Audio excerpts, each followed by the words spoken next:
Je bénirai l'Éternel en tout temps. Ses louanges seront toujours dans ma bouche. Oh, j'aime qu'on ait un problème. Et puis qu'elle est content comme ça. Ah, m'pas caché, Dieu. Depuis que commence à lire Bible chaque jour, je senti charge problème moi yo sorti sous dôme. Oh, si c'est comme ça, moi pour aller couvrir acheter un Bible. Dégagez au marché. Mais en attendant, ou qu'attendez radio télévision d'espoir? Radio Vision d'Espoir. Oh, moi t'attendais une annonce comme ça, oui. Mais qui ça a te dit? Lecture de la Bible en un an. Une émission qui vous accompagne à la découverte des trésors cachés de la parole de Dieu sur Radio Télé Vision d'Espoir. Chaque jour de 11h à 11h30 du matin, excepté mercredi 5h30, 6h de l'après-midi, samedi 7h30, 8h du matin, avec les sœurs Chantal Saint-Hubert, Claude Louis Orisma. Et votre servante, Maudeline Maurice Hilaire.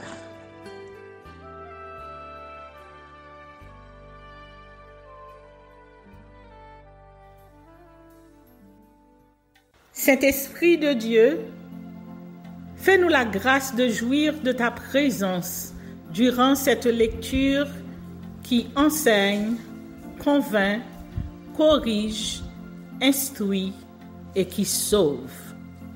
Au nom de Jésus. Amen.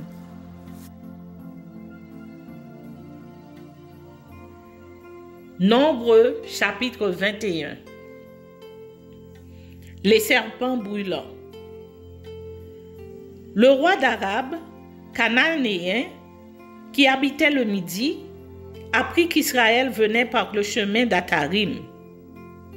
Il combattit Israël et emmena des prisonniers. Alors Israël fit un vœu à l'Éternel et dit: Si tu livres ce peuple entre mes mains, je dévouerai ces villes par interdit. L'Éternel entendit la voix d'Israël et livra les Cananéens. On les dévoua par interdit, eux et leurs villes, et l'on nomma ce lieu Horma. Ils partirent de la montagne de Hor par le chemin de la mer Rouge pour contourner le pays d'Édom. Le peuple s'impatienta en route et parla contre Dieu et contre Moïse. Pourquoi nous avez-vous fait monter hors d'Égypte pour que nous mourions dans le désert? Car il n'y a point de pain et il n'y a point d'eau, et notre âme est dégoûtée de cette misérable nourriture. Alors l'Éternel envoya contre le peuple des serpents brûlants. Ils mordirent le peuple, et il mourut beaucoup de gens en Israël. Le peuple vint à Moïse et dit: Nous avons péché, car nous avons parlé contre l'Éternel et contre toi. Prie l'Éternel, afin qu'il éloigne de nous ces serpents. Moïse pria pour le peuple. L'Éternel dit à Moïse: Fais-toi un serpent brûlant et place-le sur une perche. Quiconque aura été mordu et le regardera conservera la vie. Moïse fit un serpent d'airain et le plaça sur une perche. Et quiconque avait été mordu par un serpent et regardait le serpent d'airain conservait la vie. Les enfants d'Israël partirent et ils campèrent à Oboth. Ils partirent d'Oboth et ils campèrent à Ligé à Barim, dans le désert qui est vis-à-vis de Moab, vers le soleil levant. De là, ils partirent et ils campèrent dans la vallée de Zéreb. De là, ils partirent et ils campèrent de l'autre côté de l'Arnon, qui coule dans le désert en sortant du territoire des Amoréens. Car l'Arnon est la frontière de Moab entre Moab et les Amoréens. C'est pourquoi il est dit dans le livre des guerres de l'Éternel, Vaheb en Supha et les torrents de l'Arnon, et le cours des torrents qui s'étend du côté d'Ar et touche à la frontière de Moab. De là, ils allèrent à Bir. C'est de Bir où l'Éternel dit à Moïse, « Rassemble le peuple, et je leur donnerai de l'eau. » Alors, Israël chanta ce cantique. « Monte, puis chantez en son honneur, puis que des princes ont creusé, que les grands du peuple ont creusé, avec le sceptre, avec leurs bâtons. » Du désert, ils allèrent à Matana. De Matana à Nathaliel. De Nahaliel à Bamoth. De Bamoth à la vallée qui est dans le territoire de Moab, au sommet du Pisga, en regard du désert. Israël envoya des messagers à Sihon, roi des Amoréens, pour lui dire, « Laisse-moi passer par ton pays, nous n'entrerons ni dans les champs, ni dans les vignes, et nous ne boirons pas l'eau des puits, nous suivrons la route royale, jusqu'à ce que nous ayons franchi ton territoire. » Sihon n'accorda point à Israël le passage sur son territoire. Il rassembla tout son peuple et sortit à la rencontre d'Israël dans le désert. Il vint à Jahath et combattit Israël. Israël le frappa du tranchant de l'épée et s'empara de son pays depuis l'Arnon jusqu'au Jabbok, jusqu'à la frontière des enfants d'Ammon, car la frontière des enfants d'Ammon était fortifiée. Israël prit toutes les villes et s'établit dans toutes les villes des Amoréens, à Hesbon et dans toutes les villes de son ressort. Car Hesbon était la ville de Sihon, roi des Amoréens. Il avait fait la guerre au précédent roi de Moab et lui avait enlevé tout son pays jusqu'à l'Arnon. C'est pourquoi les poètes disent, « Venez à Échambon, que la ville de Sihon soit rebâtie et fortifiée. Car il est sorti un feu de Échambon, une flamme de la ville de Sihon. Elle a dévoré Or Moab, les habitants des hauteurs de l'Arnon. Malheur à toi, Moab, tu es perdu. Peuple de Kémosh, il a fait de ses fils des fuyards. Il a livré ses filles captives à Sihon, roi des Amoréens. Nous avons lancé sur eux nos traits de Heshbon à Dibon, tout est détruit. Nous avons étendu nos ravages jusqu'à Nophak, jusqu'à Médéba.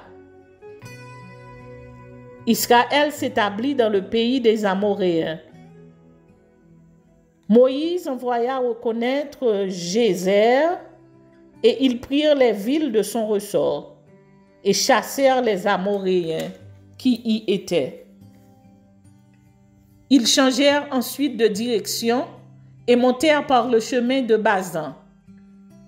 Og, roi de Bazan, sortit à leur rencontre, avec tout son peuple pour les combattre à Édréi. L'Éternel dit à Moïse, « Ne le crains point, car je le livre entre tes mains, lui et tout son peuple et son pays. Tu le traiteras comme tu as traité Sihon, roi des Amoréens, qui habitait à Heshbon. » Et ils le battirent. lui et ses fils, et tout son peuple, sans en laisser échapper un seul, et ils s'emparèrent de son pays.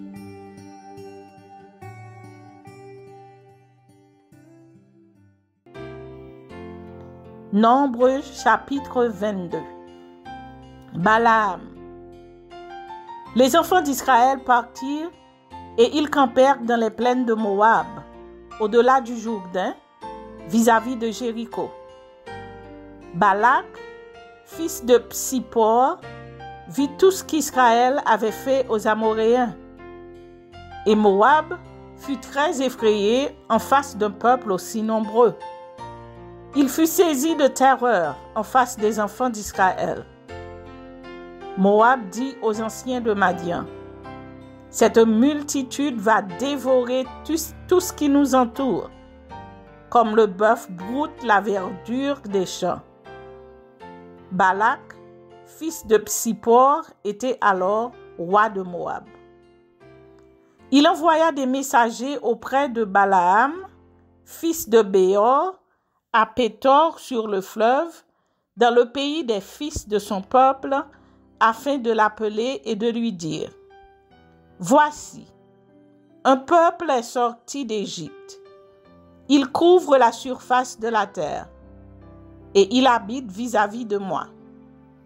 Viens, je te prie, maudis-moi ce peuple, car il est plus puissant que moi.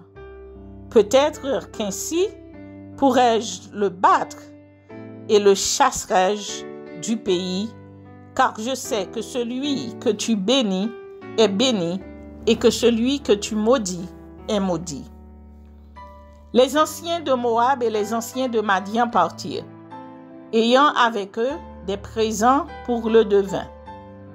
Ils arrivèrent auprès de Balaam et lui rapportèrent les paroles de Balak. Balaam leur dit, « Passez ici la nuit, et je vous donnerai réponse, d'après ce que l'Éternel me dira. » Et les chefs de Moab restèrent chez Balaam. Dieu vint à Balaam et dit, « Qui sont ces hommes que tu as chez toi? » Balaam répondit à Dieu, « Balak, fils de Tsippor, roi de Moab, les a envoyés pour me dire, « Voici, un peuple est sorti d'Égypte et il couvre la surface de la terre. Viens donc, maudis-le, peut-être ainsi pourrais-je le combattre et le chasserai-je. » Dieu dit à Balaam, « Tu n'iras point avec eux. Tu ne maudiras point ce peuple, car il est béni. » Balaam se leva le matin et il dit au chef de Balak, « Allez dans votre pays, car l'Éternel refuse de me laisser aller avec vous. » Et les princes de Moab se levèrent, retournèrent auprès de Balak et dirent, « Balaam a refusé de venir avec nous. » Balak envoya de nouveau des chefs en plus grand nombre et plus considérés que les précédents. Ils arrivèrent auprès de Balaam et lui dirent, « Ainsi parle Balak, fils de Tsippor, que l'on ne t'empêche donc pas de venir vers moi, car je te rendrai beaucoup d'honneur et je ferai tout ce que tu me diras. Viens, je te prie, maudis-moi ce peuple. » Balaam répondit et dit aux serviteurs de Balak, « Quand Balak me donnerait sa maison pleine d'argent et d'or, je ne pourrais faire aucune chose, ni petite ni grande, contre l'ordre de l'Éternel mon Dieu. Maintenant, je vous prie, restez ici cette nuit, et je saurai ce que l'Éternel me dira encore. » Dieu vint à Balaam pendant la nuit et lui dit, « Puisque ces hommes sont venus pour t'appeler, lève-toi, va avec eux, mais tu feras ce que je te dirai. » Balaam se leva le matin, sella son ânesse et partit avec les chefs de Moab. La colère de Dieu s'enflamma parce qu'il était parti, et l'ange de l'Éternel se plaça sur le chemin pour lui résister. Balaam était monté sur son ânesse et ses 2 serviteurs étaient avec lui. L'ânesse vit l'ange de l'Éternel qui se tenait sur le chemin, son épée nue dans la main. Elle se détourna du chemin et alla dans les champs. Balaam frappa l'ânesse pour la ramener dans le chemin. L'ange de l'Éternel se plaça dans un sentier entre les vignes. Il y avait un mur de chaque côté.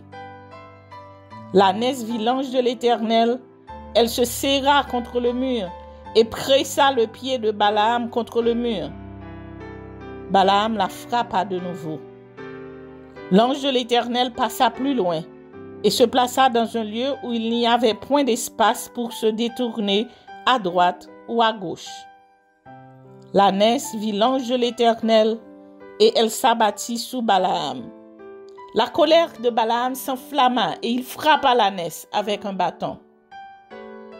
L'Éternel ouvrit la bouche de l'ânesse et elle dit à Balaam, « Que t'ai-je fait pour que tu m'aies frappé déjà 3 fois? » Balaam répondit à l'ânesse, « C'est parce que tu t'es moqué de moi. Si j'avais une épée dans la main, je te tuerais à l'instant. » L'ânesse dit à Balaam, « Ne suis-je pas ton ânesse, que tu as de tout temps monté jusqu'à ce jour?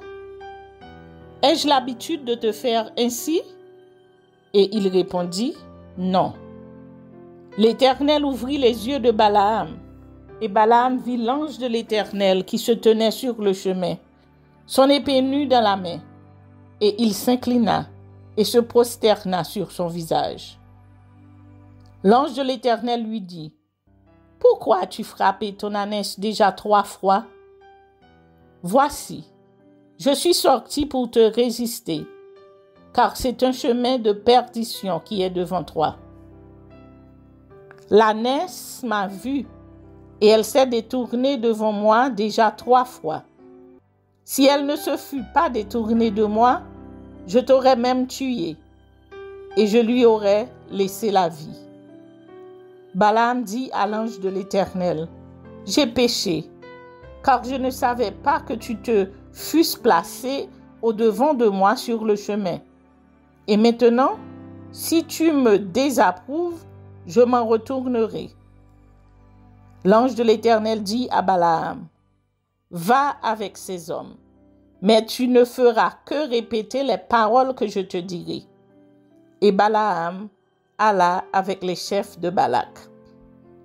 Balak apprit que Balaam arrivait, et il sortit à sa rencontre jusqu'à la ville de Moab, qui est sur la limite de l'Arnon, à l'extrême frontière. Balak dit à Balaam, « N'ai-je pas envoyé auprès de toi pour t'appeler? Pourquoi n'es-tu pas venu vers moi? Ne puis-je donc pas te traiter avec honneur? » Balaam dit à Balak, « Voici, je suis venu vers toi. Maintenant, me sera-t-il permis de dire quoi que ce soit? Je dirai les paroles que Dieu mettra dans ma bouche. » Balaam alla vers Balak. Balaam alla avec Balak, et ils arrivèrent à Kirja Hutzoph. Balak sacrifia des bœufs et des brebis, et il en envoya à Balaam et aux chefs qui étaient avec lui. Le matin, Balak prit Balaam, et il le fit monter à Bamoth Baal, d'où Balaam vit une partie du peuple.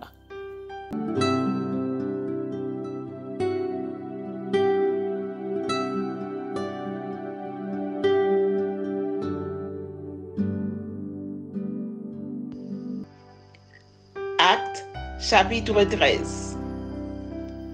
Barnabas et Saul envoyés en mission par l'église d'Antioche. Dans l'île de Chypre, le magicien Élymas et le proconsul Sergius Paulus. Il y avait dans l'église d'Antioche des prophètes et des docteurs.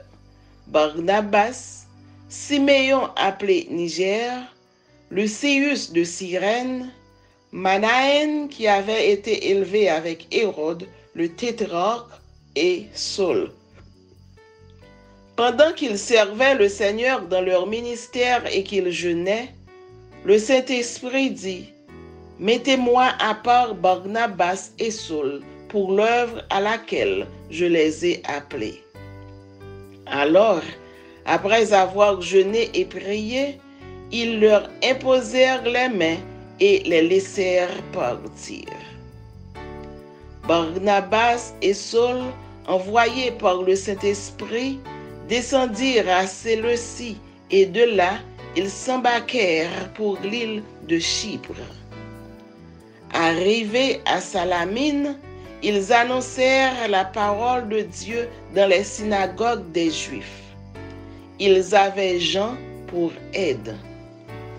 Ayant ensuite traversé toute l'île jusqu'à Paphos, ils trouvèrent un certain magicien, faux prophète juif nommé Bar-Jésus, qui était avec le proconsul Sergius Paulus, homme intelligent. Ce dernier fit appeler Barnabas et Saul et manifesta le désir d'entendre la parole de Dieu. Mais Élymas, le magicien, car c'est ce que signifie son nom, leur faisait opposition, cherchant à détourner de la foi le proconsul. Alors, Saul, appelé aussi Paul, rempli du Saint-Esprit, fixa les regards sur lui et dit, « Homme plein de toute espèce de ruse et de fraude, fils du diable, ennemi de toute justice, ne cesseras-tu point de pervertir les voies droites du Seigneur? Maintenant, voici, la main du Seigneur est sur toi. Tu seras aveugle, et pour un temps, tu ne verras pas le soleil. » Aussitôt, l'obscurité et les ténèbres tombèrent sur lui, et il cherchait en tâtonnant des personnes pour le guider. Alors, le proconsul, voyant ce qui était arrivé, crut, étant frappé de la doctrine du Seigneur. Perge en Pamphylie, prédication de Paul à Antioche de Pisidie. Paul et ses compagnons, s'étant embarqués à Paphos, se rendirent à Perge en Pamphylie. Jean se sépara d'eux et retourna à Jérusalem. De Perge, ils poursuivirent leur route et arrivèrent à Antioche de Pisidie. Étant entrés dans la synagogue le jour du sabbat, ils s'assirent.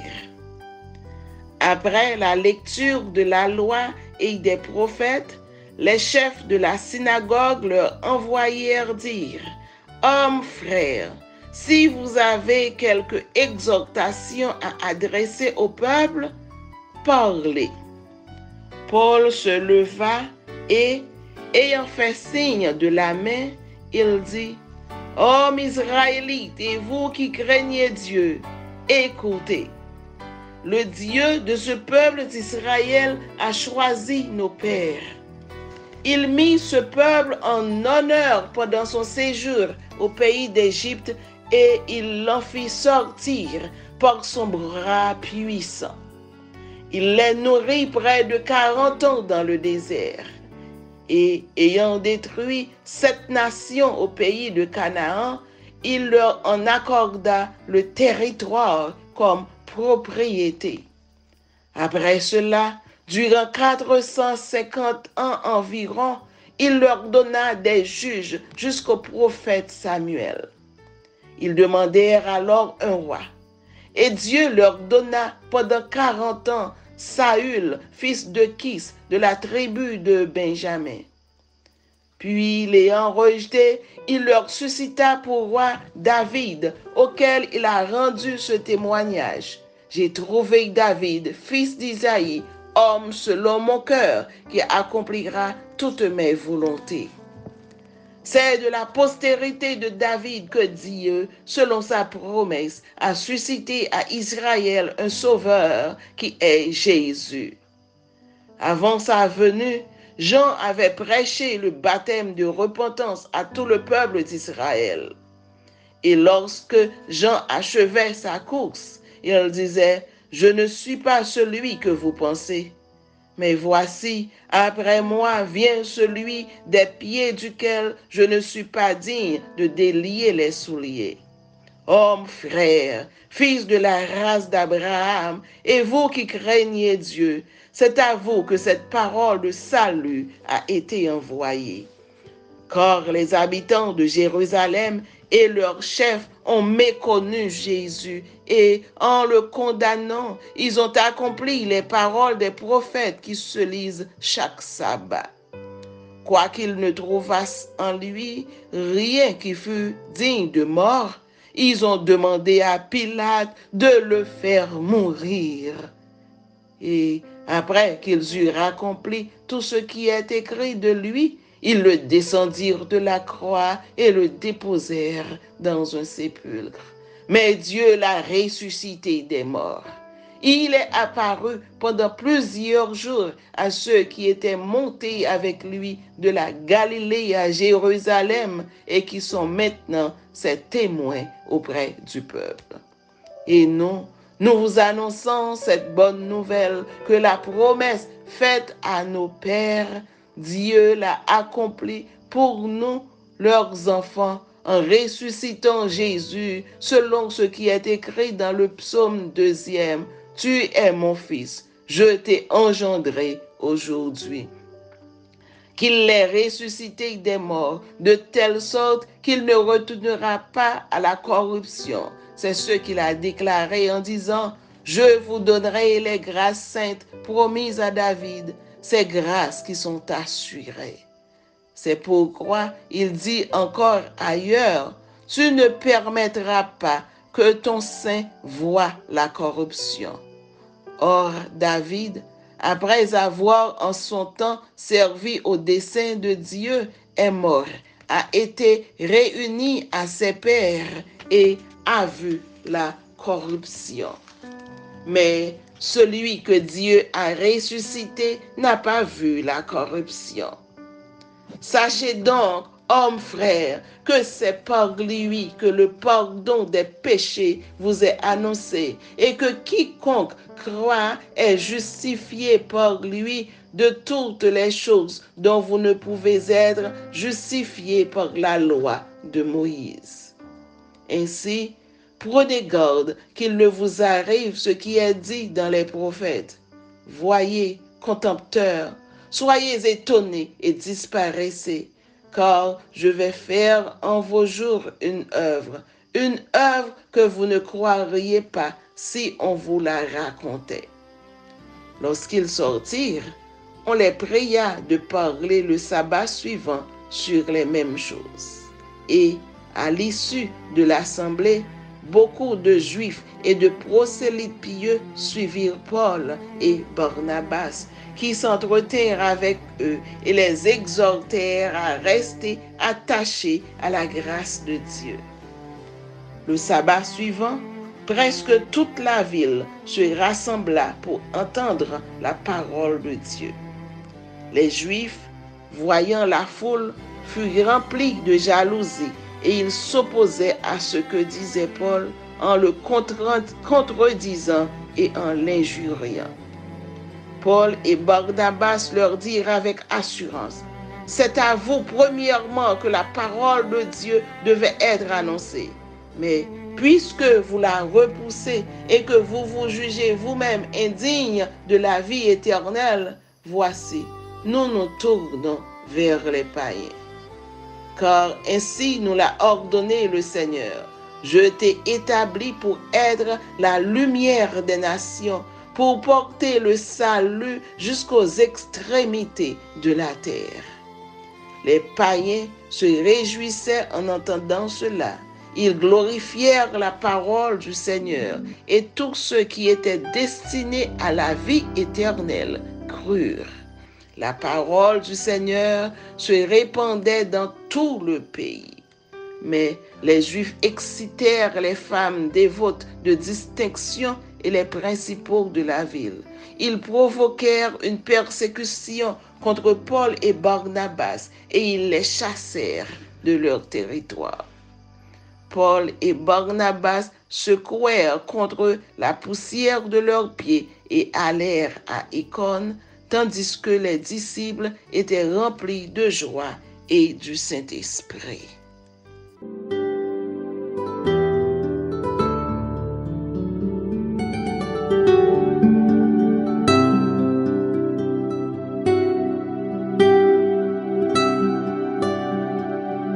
Merci Seigneur de nous donner le discernement dans la lecture de ta parole, que nous y prêtions attention afin d'appliquer notre cœur à la sagesse. Amen. Que celui qui a des oreilles pour entendre, entende, et que celui qui lit fasse attention.